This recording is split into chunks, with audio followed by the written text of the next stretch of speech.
ভাইয়া রৌদ্রোজ্জ্বল বিকেল নাকি? জি। আচ্ছা, সো একটা প্রশ্ন ছিল, আমার অনেক দর্শক বন্ধুরা আছে যারা যে পার্কিং টাইলস নেয়, হ্যাঁ। কিনে ক্রয় করার পরে দেখে কি ফিনিশিংটা পারফেক্ট আসে না।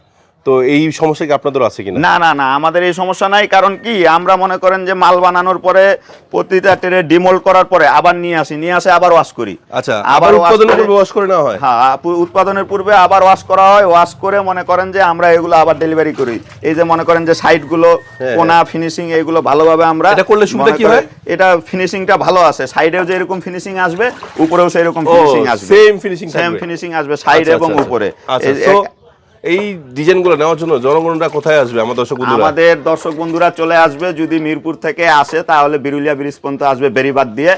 আর উত্তরা দিয়ে যদি আসে পঞ্চবটি, আসার পরে বিরুলিয়া ব্রিজ আসবে, আসার পরে একটি অটো নিয়ে চলে আসবে কাকাবো হাই স্কুল মাঠ। এইখানে আসে যে কাউকে বললে হবে মদিনা কংক্রিট ব্লকে যাব, অথবা স্ক্রিনে দেওয়া নাম্বারে যোগাযোগ করলে আমরা তাদেরকে রিসিভ করে নিয়ে আসবো।